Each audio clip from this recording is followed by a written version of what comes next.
तो प्रारंभिक रचनानुवाद कौमुदी में पृष्ठ संख्या 24 अभ्यास 12 देखेंगे।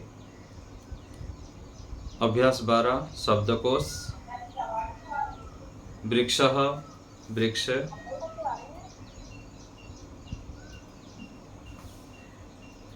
अश्वः घोड़ा, प्रासादः महल, यवः जौ, क्षेत्रपालकः खेत का रक्षक, क्षेत्रम खेत। वृक्षः, अश्वः, प्रासादः, यवः, क्षेत्रपालकः, ये सब क्या है? पुल्लिंग शब्द है। और क्षेत्रम ये नपुंसकलिंग शब्द है। ख में देखिए धातु, भी धातु डरना, डरने के लिए भी धातु का प्रयोग होता है। विभेति। त्रयी धातु रक्षा करने अर्थ में है। आनी लाना, नी धातु लेने अर्थ में होता है। अभ्यास 12 है। ब्री धातु हटाना, अधि ई पढ़ना, पठ धातु भी पढ़ने के लिए प्रयोग होता है। और ये न्यायिक धातु पढ़ने अर्थ में अधि ई। यह हो गया धातुएं, नए धातु हो गया। आगे है अव्यय। अतः इसलिए, इसलिए के लिए क्या प्रयोग होता है संस्कृत में? अतः। और पीछे हम देखे थे इतः, यहाँ से, ततः वहाँ से, यतः जहाँ से, कुतः कहाँ से। तो इनको भी अच्छे से स्मरण रखें। अथवा, अथवा के लिए वा, अथवा। यदि, यदि। सर्वत्र, सब जगह। सदा, सदा। सर्वदा भी सदा अर्थ में है। अन्यत्र, और जगह, दूसरे जगह पर। और अवश्यम, अवश्य। तो ये सब हो गया अभ्यास 12 में। प्रथम क में हो गया संज्ञा, दूसरा है धातु। मोबाइल को रिस्टार्ट कर लीजिए एक बार। रिस्टार्ट कर देंगे तो जो थोड़ा सा प्रॉब्लम होगा ठीक हो जाएगा, जिनको आवाज नहीं आ रहा है। बाकी लोगों को आ रहा है? अर्चना जी ठीक है।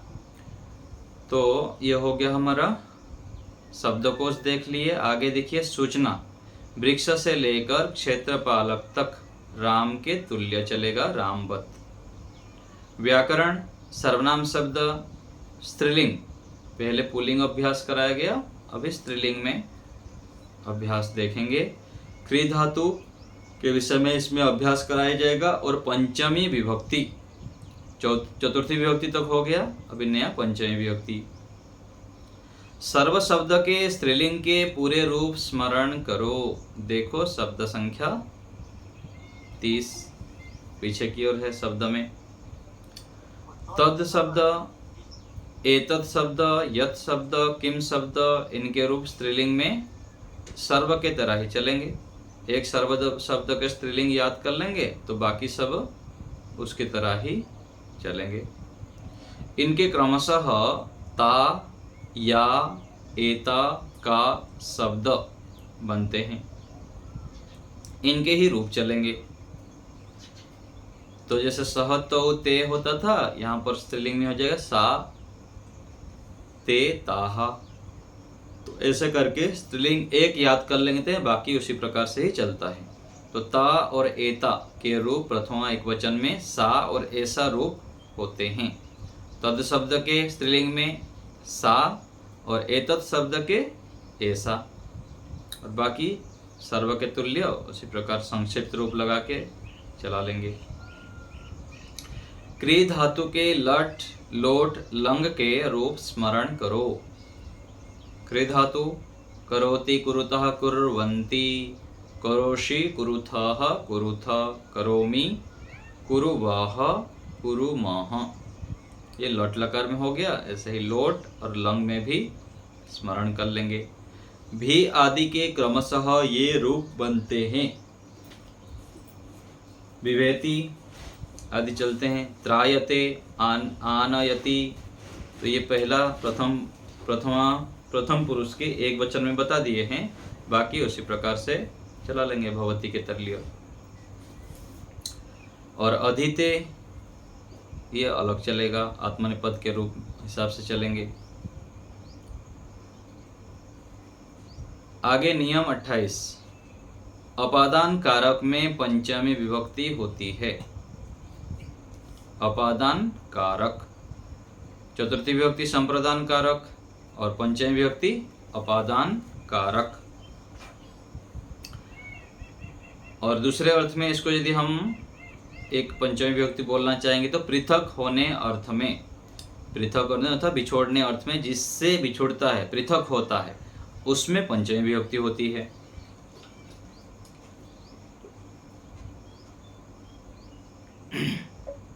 जैसे पेड़ से पत्ता गिरता है, तो पत्ता किससे पृथक हो रहा है? पेड़ से, वृक्ष से। तो वृक्षात् पत्रम पतति, जिससे पृथक हो रहा है, अलग हो रहा है, उसमें पंचमी विभक्ति होती है। अश्व अर्थात घोड़े से मनुष्य गिर रहा है, तो किससे अलग हो रहा है? अश्व से, घोड़ा से। तो अश्वात् मनुष्यः पतति।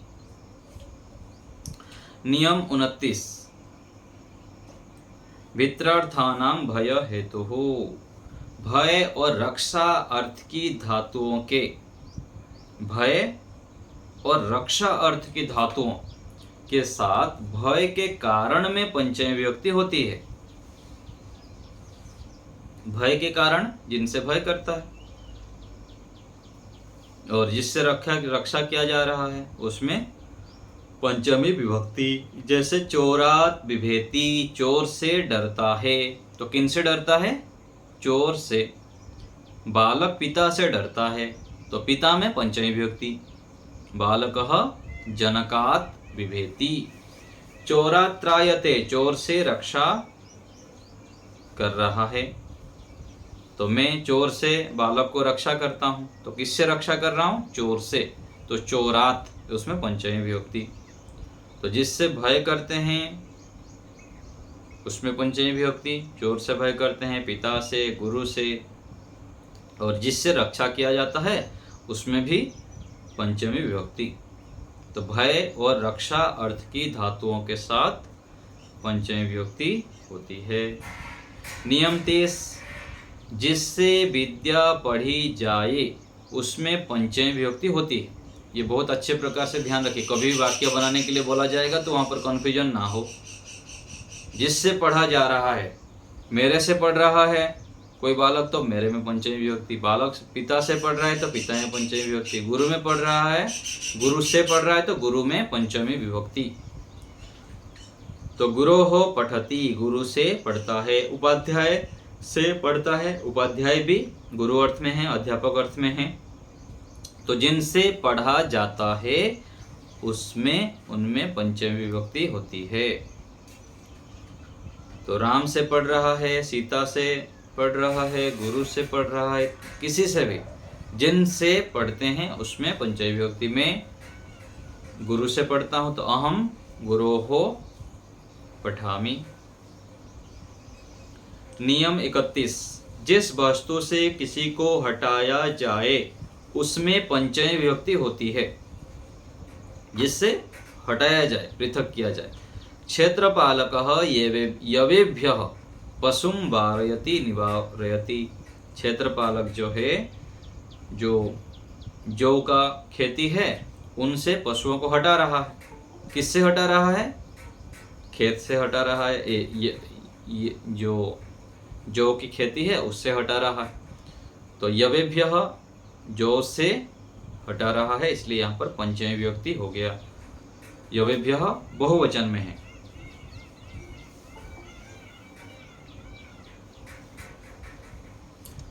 तो ये हो गया नियम। आगे देखिए उदाहरण वाक्य अभ्यास 12 के। उदाहरण वाक्य, प्रासादात् बालकः पतति, महल से बालक गिर रहा है। तस्याह लतायाह एतत् पुष्पम पतति, उस लता से यह फूल गिर रहा है, वर्तमान में है। तो लता, तो जो झाड़ होता है ना, लता होता है, उससे यह फूल गिर रहा है। तो तस्याह लतायाह, लता में पंचमी विभक्ति है इसलिए उसमें भी पंचमी विभक्ति। लता स्त्रीलिंग है इसलिए उसमें भी तस्याह स्त्रीलिंग में हुआ। बालकः दुर्जनात् बिभेति, बालक दुर्जन से डरता है, जिससे डरता है उसमें पंचमी विभक्ति। सज्जनः ताम बालिकाम चोरात्रायते, सज्जन उस बालिका को, कर्म है, बालिकाम हुआ इसलिए ताम भी स्त्रीलिंग में हो गया। तो ताम बालिकाम चोरात्रायते, चोर से रक्षा करता है। कौन रक्षा करता है? सज्जन। किससे रक्षा करता है? चोर से, इसलिए चोर में पंचमी विभक्ति हो गया। क्षेत्रपालकः क्षेत्रात् पशुं वारयति, क्षेत्रपालक खेत से पशुओं को हटाता है, तो जिससे हटाता है उसमें पंचमी विभक्ति हो गया। एताम लताम पश्य, इस लता को देखो, तो यहाँ पर स्त्रीलिंग का प्रयोग करा रहे हैं।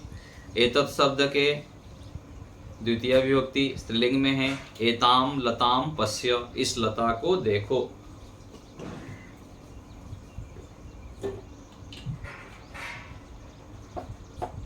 आगे है काम कन्याम। यहाँ पर काम जो पुस्तक में लिखा है ना, अनुस्वार छूट गया है, यहाँ अनुस्वार लगा देंगे। किस कन्या को देख रहे हो? यहाँ कर्ता कौन है? लिखा तो नहीं है लेकिन तुम करता है। त्वम काम कन्याम पश्यसि, तुम किस कन्या को देख रहे हो। तस्यै बालिकायै फलम यच्छ, देने के अर्थ में जिसको दिया जाता है उसमें चतुर्थी विभक्ति होती है। तो बालिका स्त्रीलिंग है, तो बालिका के चतुर्थी विभक्ति में बालिका यही होता है। तो बालिका यही होने से तस्यै हो गया स्त्रीलिंग में, उस बालिका को। तस्यै बालिकायै फलम यच्छ, फल दो। सह कार्यम करोतु, वह कार्य करे। त्वम कुरु, तुम करो। और मैं भी करूं, अहम करवाणी। सह कार्यम अकरोत, वह कार्य किया, ये लंग लकार में है। वह कार्य किया, तुम किया, और मैं भी किया था, ये भूत में हो जाएगा, अनद्यतन भूतकाल, लंग लकार। संस्कृत बनाओ, वृक्ष से पत्ते गिरते हैं। वृक्षात पत्राणि पतन्ति, बहुवचन में है, पत्ते गिरते हैं, तो वृक्षात पत्राणि पतन्ति।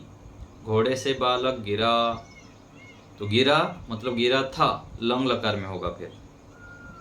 अश्वात बालकः अपतत, गांव से बालक आता है। ग्रामात, गांव से आ रहा है, तो यहाँ पर गांव से पृथक हो रहा है, तो ग्रामात बालकः आगच्छति। वह बालिका घर से पुस्तक लाती है, तो यहाँ पर बालिका है स्त्रीलिंग में, इसलिए वह में भी स्त्रीलिंग हो जाएगा। सा बालिका गृहात् पुस्तकम आनयति, ले जाने के लिए नयति, लाने के लिए आनयति। मैं पुस्तक ला रहा हूँ, अहम पुस्तकम आनयामि। मैं फल ला रहा हूँ, अहम पुष्पम आनयामि।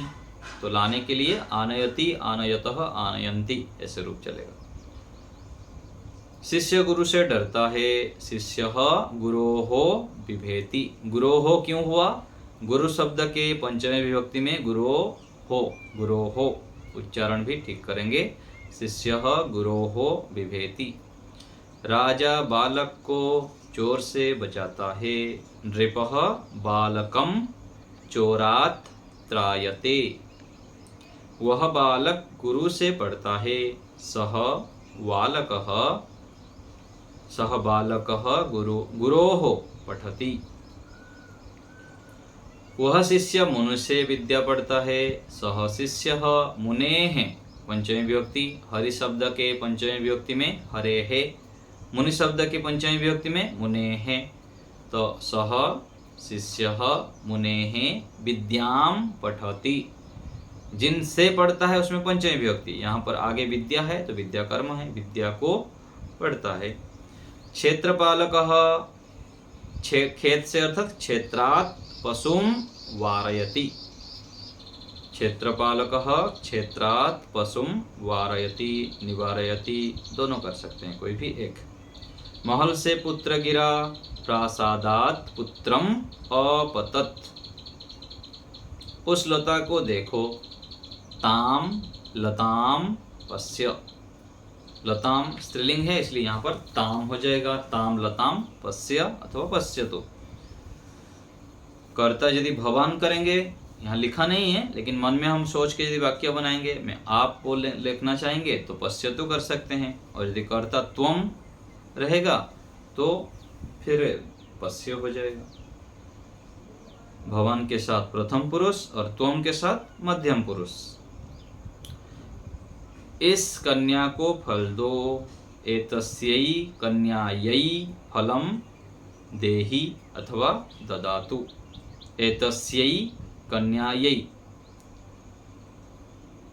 फलम ददातु अथवा देहि। हाँ यच्छ भी कर सकते हैं, दोनों हो जाएगा, दा धातु लगाइए अथवा यच्छ धातु लगाइए। इस लता से यह फूल गिरा, एतस्याः लतायाः एतत् पुष्पम अपतत्, एतस्याः लतायाः एतद् पुष्पम अपतत्। सारी कथा कहो, सर्वाः कथाः वद अथवा वदतु, और यदि कथ धातु लगाएंगे चतुर्थी विभक्ति में तो वहाँ पर आप यहाँ पर सर्वस्यै नहीं सर्वेभ्यः कथाभ्यः करना पड़ेगा, सर्वाभ्यः कथाभ्यः कथयतु अथवा कथय।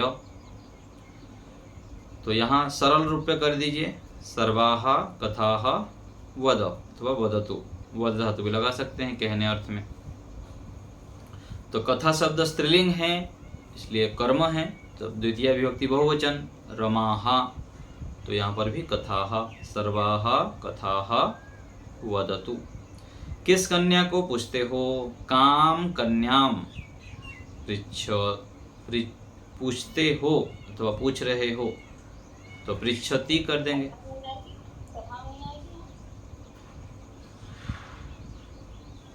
सारी कथा हो रहा है ना इसलिए बहुवचन में ही करेंगे, हाँ वर्ब में बहुवचन में कर लेंगे। तो किस कन्या को पूछते हो, तो काम कन्याम पृच्छति अथवा पृच्छसि दोनों कर सकते हैं। तो काम कन्याम पृच्छसि, वह बालक काम करता है, सह बालकः कार्यं करोति, सह बालकः कार्यं करोति। तुम भोजन करता है, तू भोजन करता है, त्वं भोजनम करोषि। मैं स्नान करता हूँ, अहम स्नानम करोमि। वह काम करे आज्ञा अर्थ में है, तो सह कार्यम करोतु, तू भी सदा काम कर। त्वम अपि, भी के लिए क्या प्रयोग होता है, अपि, सदा कार्यम कुरु, क्या होता है यहाँ पर कुरु हो जाएगा, करोतु कुरुताम कुर्वन्तु, कुरु त्वम के लिए कुरु, लोट लकार मध्यम पुरुष एक वचन में। त्वम अपि सदा कार्यम कुरु, सदा भी कर सकते हैं, सर्वदा भी लगा सकते हैं, दोनों एक ही अर्थ के। मैं अवश्य काम करूं, अहम अवश्यम कार्यम करवाणि। उसने अन्यत्र काम किया, सह अन्यत्र कार्यम अकरोत्, लंग लकार में। तूने काम किया, त्वम कार्यम अकरोहो, लंग लकार के मध्यम पुरुष में अकरोहो होता है। मैंने काम किया, अहम कार्यम अकरवम। तो ये हो गया हमारा अभ्यास संस्कृत बनाओ में। इसमें किसी को कुछ पूछना हो तो बताइए, कुछ समझ में ना आया हो। जी बोलिए कमलेश, बताइए। तेरे से नहीं पूछना चाहिए अभी कक्षा में, हाँ पीछे का ही पूछिए अभी। यदि कर दिए हैं तो अच्छी बात है, कल फिर करेक्शन कर लेंगे जब पाठ चलेगा उस समय। आगे जितना आता है करते जाइए, और जहाँ समझ में नहीं आया व्यक्तिगत रूप से मेरे को पूछ सकते हैं, व्हाट्सएप में लिख के फोटो उठा के। हाँ बहुत अच्छी बात है। हाँ माता जी। अच्छा जी, क्षेत्र ज्ञान आएगा इनके क्या? क्षेत्र केवल क्षेत्र ज्ञान आना चाहिए ना, क्षेत्रार्थ की जरूरत। क्षेत्रार्थ करेंगे ना, खेत एक है ना, बहुत सारा खेत तो नहीं, इसलिए खेतों से होगा तो फिर चलो बहुत सारे खेतों से हटा रहा है, छोटे छोटे खेत होगा तो वहां पर आप फिर बहुवचन कर सकते हैं। प्रतिमा माता जी। आचार्य जी नमस्ते। महल से पुत्र गिरा, हम्म प्रासाद पुत्र अपतत बने, हो गया। प्रासाद पुत्र अपतत, ठीक है ना पुत्रम पुत्रम अपतत, पुत्र होगा यहाँ पर। पुत्र, ठीक है। इस कन्या को फल दो, एतम कन्याम। एतम नहीं होगा, देने अर्थ में जिसको दिया जाता है उसमें चतुर्थी विभक्ति होती है। ठीक है ठीक है। तो एतस्यै कन्यायै, कन्या शब्द के चतुर्थी विभक्ति में कन्यायै, रमायै, लतायै ऐसे होगा। चतुर्थी विभक्ति आएगा, ठीक है। सारी कथा कहो, सर्वः कथा कथय, ठीक होगा। कथ धातु नहीं लगाना है वहां पर, वद धातु लगाना पड़ेगा। कथ धातु के साथ फिर चतुर्थी विभक्ति करनी पड़ेगी। ठीक है। सुदेशना बताइए। जी आचार्य जी नमस्ते। आचार्य जी ये जो अधित है, इसका रूप कैसे चलेगा? सेव धातु की तरह चलाएंगे। तो अधिते अधिते अधंते ऐसे होगा। हाँ ऐसे ही होना चाहिए। पीछे देख लेंगे, रचनानुवाद कौमुदी के पीछे दिया होगा ना, अधि ई, इसको देखना पड़ेगा, इसमें भी मिले नहीं होगा, दूसरे कोई शब्द को शादी होगा ना उसमें चलाना पड़ेगा। ठीक है। अर्चना जी। जी वो मुझे पूछना था, जो सर्वः कथाम होगा ना, कथा होगा। सर्वाः कथाः दोनों ही बहुवचन में चला देंगे। यहाँ पर कर्म नहीं होगा, कथा कर्म नहीं होगा। कर्म ही तो है, रमा शब्द के द्वितीय विभक्ति बहुवचन में रमा हा होता है ना, तो ऐसे ही कथा हा ऐसे हो जाएगा यहाँ पर। हाँ माता जी बोलिए। अच्छा मैं किसी पूछूं? बोलिए। 11 अभ्यास में वह घर पर हुए, वो 2-4 लाइन है, मुझे थोड़ा। बोलिए कहाँ पर है जी? बोलिए कहाँ पर, समझ में नहीं आ रहा है। बोलिए बोलिए। 11 अभ्यास में वह घर पर हुए, वह घर पर। हाँ होबे होना, यहाँ पर कौन सा प्रयोग कर रहे हैं? यहाँ पर तो हमारे विधिलिंग लकार का प्रयोग कर रहे हैं ना, तो इसलिए यहाँ पर स्यात् लगाएंगे, सह गृहे स्यात्। अस धातु के विधिलिंग लकार में स्यात् स्याताम स्योः होता है, तो सह गृहे स्यात्, घर पर, ये सप्तमी विभक्ति है, घर में घर पर, तो में पर में सप्तमी विभक्ति होती है, तो ऐसे ही होगा, सह गृहे स्यात्। ठीक है। और उसके बाद जो 2 पाठ है, हाँ त्वम तत्र स्याः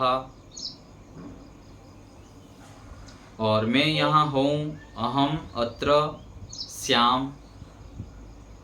विधिलिंग लकार का ही प्रयोग करेंगे यहाँ पर। विधिलिंग लकार अस धातु का देख लेंगे तो ऐसे ही प्रयोग करेंगे। जी जी समझ में आया। ठीक है, कुसुम माता जी। आचार्य जी तेरे नाम इस लता से यह पुष्प गिरा, तो यह के लिए इदम लगाएंगे ना? इस लता से यह फूल, हाँ दोनों लगा सकते हैं। एतद भी लगा दीजिए, इदम भी लगा दीजिए, दोनों ही सही है। मैंने पहले इदम लगाया, मैंने फिर आपने एतद बोला, मैंने काट के एतद लगा दिया। दोनों लगा सकते हैं, कोई भी तो एक प्रयोग करेगा ना बोलने वाला। नहीं शायद ऐसा तो नहीं है, आपने आगे एतस्याह लतायाह इसलिए एतद लगाया। एतस्याह के जगह पर आप अस्याह भी कर सकते हैं, उसमें क्या समस्या है? इसके विषय में कितने बार तो बताया गया आपको। दा धातु लगाइए अथवा यक्ष धातु लगाइए। मान लीजिए कोई बोलने वाला यक्ष धातु लगा दिया, बल्कि आपका दा धातु लगाए हैं, तो गलत है, कौन बोल रहा है? अथवा इदम शब्द का प्रयोग किए हैं तो एतत् कोई प्रयोग करेगा क्या तो आपका गलत हो गया, ऐसा तो थोड़ी है। दोनों लगा सकते हैं, मन में रहेगा कि हाँ दोनों ही सही है। अच्छा जी, मैंने ऐसे किया था तस्याह लतायाह, तस्याह लतायाह नहीं करेंगे, एतस्याह करेंगे अथवा अस्याह करेंगे। इसके लिए इदम शब्द लगाइए अथवा एतत् शब्द लगाइए, दोनों सही होगा। अच्छा जी, एतत् कहेंगे कि एतत् लिखेंगे? एतत् लिखेंगे, एतत्। कई पर यहाँ पर संधि नियम भी लग जाता है, तो के स्थान पर द हो जाता है, तो भी तो एतत् लगाइए, तो लगा सकते हैं। एतत्, एते, एतानि, तो में हलंत लगाइए, एतत्। और स्नान के लिए स्नानी लिखेंगे? मैं स्नान करता हूँ, यही है ना? हाँ जी। अहम स्नानम करोमि, स्नान के लिए स्नान आ जाएगा। हाँ स्नानम करोमि, ठीक है, हो गया। और कोई बात? रत्ना बेन जी बोलिए।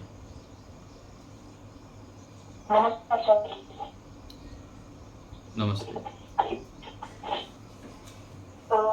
ये जो चतुर्थी और पंचमी में जो एक नियम लगता है कि जैसे देने अर्थ में चतुर्थी होता है और जिससे लिया जाए वो पंचमी होता है। जिससे लिया जाए ऐसा नहीं है, जिससे लिया जाए नहीं, केवल गुरु के लिए वो नियम है। जिससे पढ़ा जाए उसके लिए नियम है, जिससे पढ़ा जाए उसमें पंचमी विभक्ति होगी। तो पंचमी सिर्फ पढ़ने अर्थ में विद्या जिससे लिया जाए उस अर्थ में होगा, और जिससे पृथक होगा, जैसे मेरे घर से पुस्तक ले रहा है, तो जिससे पृथक होगा उसमें पंचमी होगा। जिससे लिया जाए ऐसे नहीं बोलेंगे शब्द वहां पर।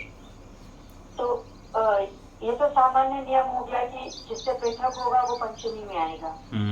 ये तो पंचमी का सामान्य नियम हो गया, ठीक है। और इसमें विशेष ये हो जाएगा कि गुरु से अगर हम ले रहे हैं तो वो गुरु से ले रहे नहीं, ये वाक्य को हमको सही करना पड़ेगा। गुरु से ले रहे नहीं मत बोलिए, गुरु जिससे पढ़ा जाए। गुरु से केवल नहीं, पिता से पढ़ रहे हैं तो पिता है पंचमी विभक्ति, माता से पढ़ रहे हैं तो माता है पंचमी विभक्ति। जिससे पढ़ते हैं, केवल गुरु बोल के नहीं।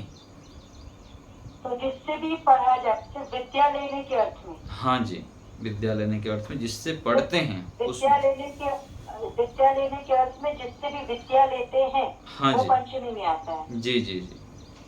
और ये विशेष नियम है चतुर्थी और पंचमी में, का पंचमी में ये विशेष नियम।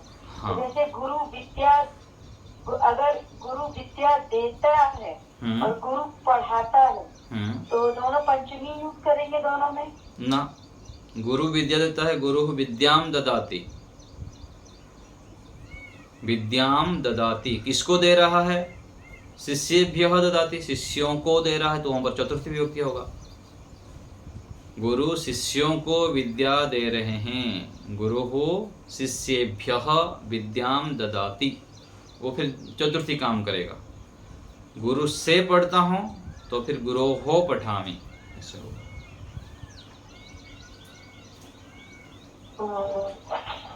एक बार ये जो चतुर्थी वाला जो आपने एग्जाम्पल दिया ना, गुरु शिष्य को पढ़ाता है, गुरु शिष्य को विद्या दे, एक वाक्य ये बताया आपने। तो गुरु शिष्य को विद्या देता है, तो ये गुरु गुरु फर्स्ट प्रथमा होगा इसमें। शिष्य, गुरु शिष्य, चतुर्थी लगेगा इसके अंदर। हाँ जी, शिष्य भी, शिष्य एक होगा तो शिष्याय हो जाएगा, शिष्य बहुत है तो शिष्येभ्य हो जाएगा। अच्छा, तो शिष्याय विद्या ददाति, ददाति, यच्छति, दोनों ददाति। गुरु शिष्य, गुरु अपना गुरु प्रथमा में ही है, शिष्य को दे रहा है, तो शिष्य देने का हो रहा है यहाँ पर, तो चतुर्थी हमने लगा दिया इसमें। हाँ जी। अच्छा, और गुरु पढ़ाते हैं, गुरु पढ़ाता है किसमें? पाठयति हो जाएगा। पंचमी आएगी। गुरु हो हाँ? पाठयति, गुरु विद्या को पढ़ा रहे हैं। गुरु हो विद्याम पाठयति, पढ़ा रहे हैं। यहाँ पे पढ़ाने अर्थ में है, तो हमने पंचमी ले लिया।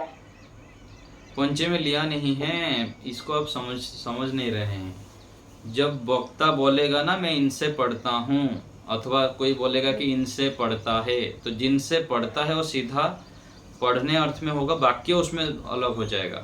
इससे पढ़ता है तो उस जिससे पढ़ता है उसमें पंचमी विभक्ति होगा। पढ़ाना अलग बात है, विद्या देना अलग वाक्य हो गया उसमें। मैं पिता से पढ़ता हूँ तो पिता में पंचमी विभक्ति, गुरु से पढ़ता हूँ ये हो जाएगा। गुरु विद्या पढ़ाता है ये अलग हो जाएगा। फिर ये जो गुरु, ये जो मैंने वाक्य बोला गुरु पढ़ाते हैं, तो ये क्या, ये चतुर्थी में आएगा? ये नॉर्मल सेंटेंस है। नॉर्मल सेंटेंस है। पढ़ाते हैं, पढ़ाते हैं तो पाठयति। गुरु विद्या को पढ़ाते हैं तब गुरु विद्या पाठयति, ऐसे होगा वहाँ पर। ये नॉर्मल सेंटेंस हो गया। नॉर्मल। और इसको चतुर्थी में बोलना हो तो देने अर्थ में कर, शिष्य अगर होगा, शिष्य उसमें लिखा होगा गुरु शिष्य को पढ़ाते हैं, तब वो चतुर्थी में आएगा। नहीं, वहाँ भी चतुर्थी नहीं होगा। देने अर्थ में चतुर्थी विभक्ति होती है। देते हैं, जब आप बोलेंगे ना वाक्य में देते शब्द प्रयोग करेंगे, दे रहे हैं। अच्छा, तो देना ही वर्ड यूज होगा तभी होगा, तो वह चतुर्थी होगी। नहीं तो फिर कर्म हो जाएगा। शिष्य को पढ़ा रहे हैं तो शिष्यम हो जाएगा, कर्म में हो जाएगा। ठीक है, तो ठीक है, मतलब एक गुरु शिष्य को पढ़ाते हैं अलग होगा, गुरु शिष्य को विद्या दान करते हैं ये अलग हो जाएगा। ये अलग हो जाएगा। दोनों अलग अलग वाक्य रचना के ऊपर हम फिर उसी प्रकार विभक्ति लगाते हैं वहाँ पर। ठीक है आचार्य जी, धन्यवाद आचार्य जी। कुसुम माता जी बोलिए, हो गया आपका?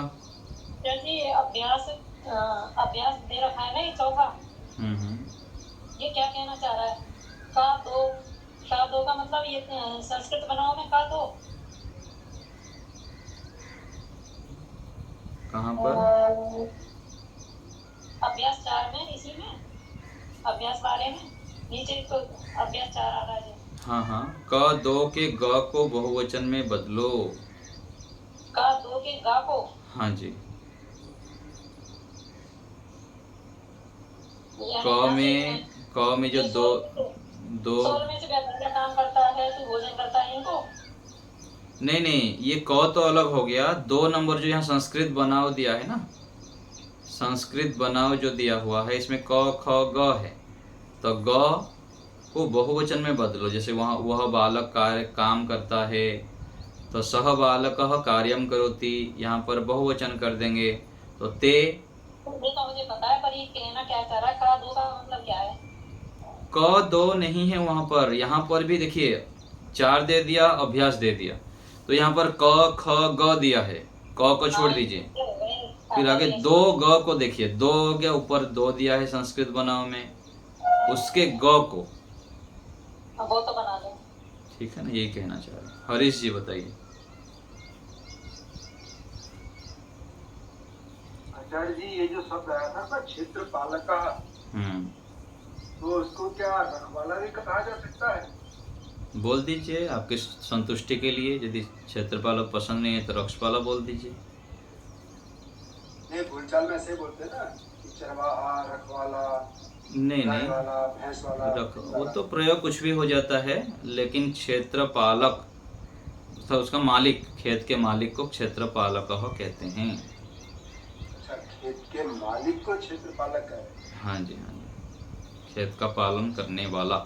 और सेवक को भी बोल दीजिए क्षेत्रपालक, चल जाएगा। जिस समय वो क्षेत्र का पालन कर रहा है, जो रक्षा कर रहा है, वही क्षेत्रपालक है, चाहे मालिक हो चाहे सेवक हो, जो भी वहाँ पर है उसको हम क्षेत्रपाल कह सकते हैं। जैसे कोई गोचर भूमि होती है, वहाँ पर कोई साथ में लेकर के जानवरों को जाता है, तो उस आसन में रखवाले का इस्तेमाल होता है। हाँ, कोई समस्या नहीं है, कुछ भी वहाँ पर कर लीजिए, रखवाला बोल दीजिए, क्षेत्रपालक बोल दीजिए, सेवक कहिए, ठीक है। वहाँ तो कर्ता में हो गया। मैं खेत से रक्षा कर रहा हूँ, तो खेत से वहाँ पृथक होने अर्थ में पंचमी विभक्ति दिखाना यहाँ प्रयोग है। कर्ता तो किसी को भी कर लीजिए, चल जाएगा। अच्छा, धन्यवाद। ठीक है, हो गया। चलिए यहीं रखते हैं, एक बार ओम का उच्चारण करेंगे। ओम शांति शांति शांति।